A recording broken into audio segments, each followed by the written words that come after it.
itam démb mi ngi woon secoué exactement la toile digganteem ak moom ak ki nga xam ne moo di justement maître Clédor Ly. Il y avait des informations faisant référence que ki nga xam ne moo di Farba dafa bëggoon décrocher maître Clédor Ly proposé ko benn somme daal toll ci 100 millions suñu ay koppar.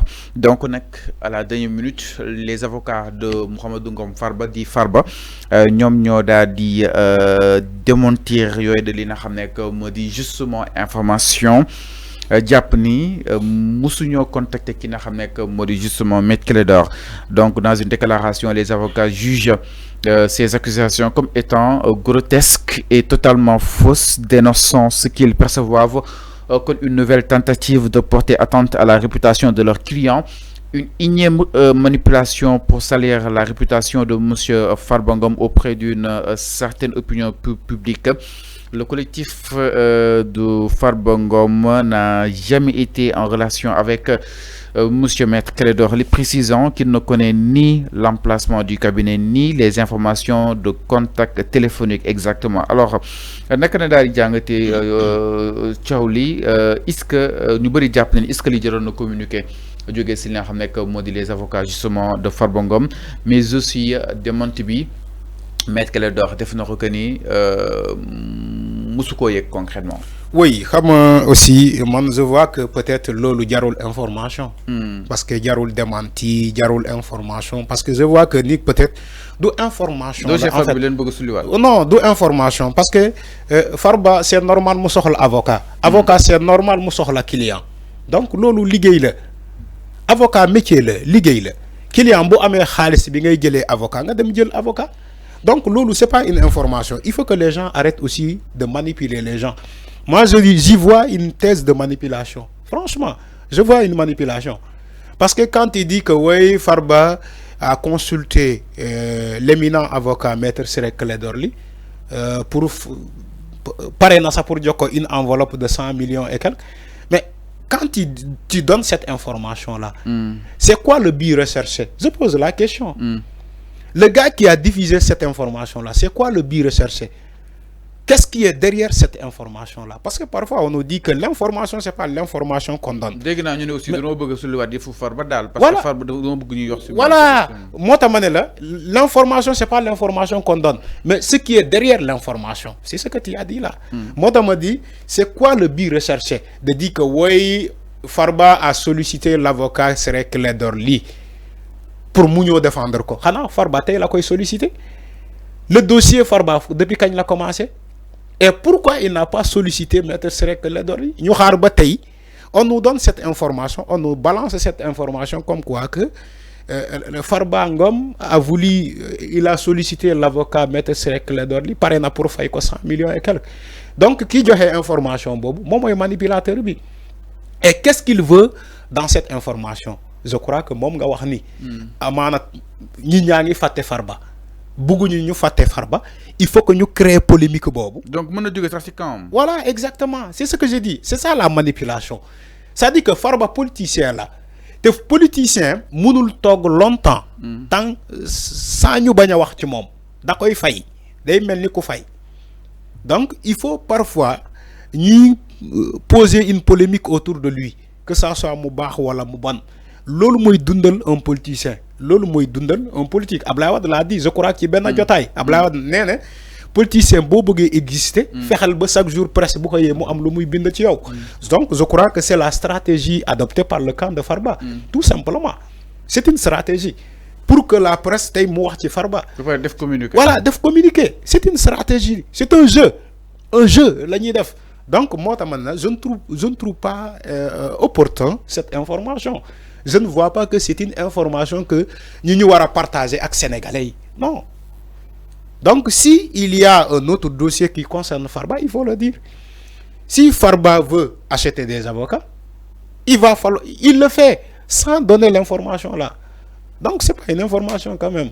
Nous devons pas les Sénégalais quand même et partager de bonnes informations avec la population.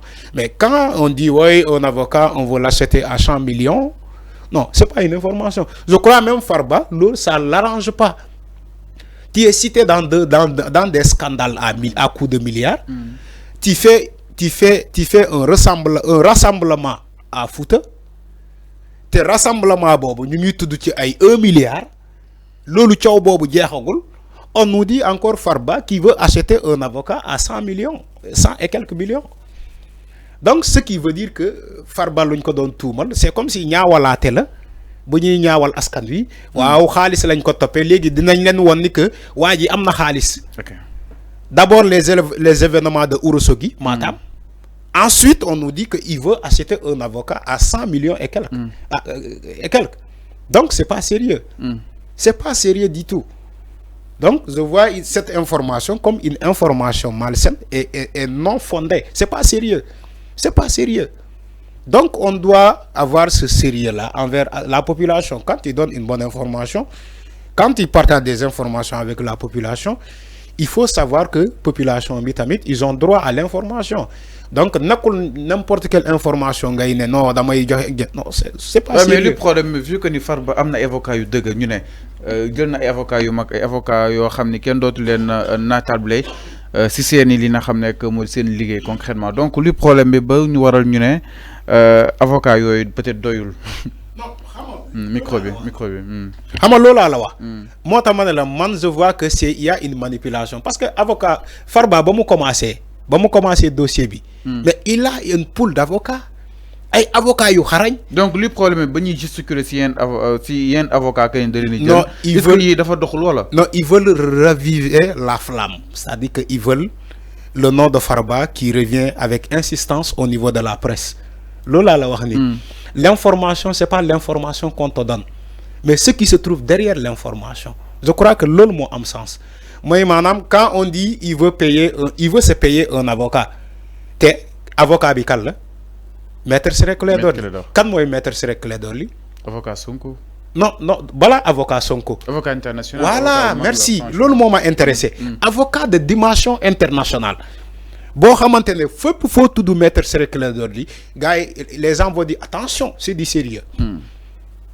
attention c'est du sérieux parce que avocat boobu musul dox ci daray caaxaan donc foofu lay waxee d'abord le nom de maître Ciré Clédor Ly ils n'ont pas choisi par hasard soyons sérieux donc quand il veut faire une manipulation mu jaar yoon il faut choisir d'abord les personnes qu'on doit mettre en scène d'abord Farba. Ensuite, il faut choisir un avocat de renommée internationale, maître Ciré Clédor Ly, pour que le jeu mu gën a affluent. Okay. On dit oui, il veut renforcer son pôle d'avocats, mais il est allé consulter maître Ciré Clédor Ly. Pare na pour fay ko 100 et quelques millions. Donc c'est une mise en scène. C'est une mise en scène. Donc Sénégalais war nañu xam que information bobu c'était une mise en scène pour raviver la flamme du dossier de Farba Ngom pour que presse bi mu am tay lu ñuy bind ci Farba. Donc si les avocats de Farba n'ont pas fait un point de presse pour démentir ou alors un communiqué, la presse doit wax sa ci lolu. Les gens ne vont pas en faire des plateaux et autres. Voilà, c'est clair. Donc c'était ça.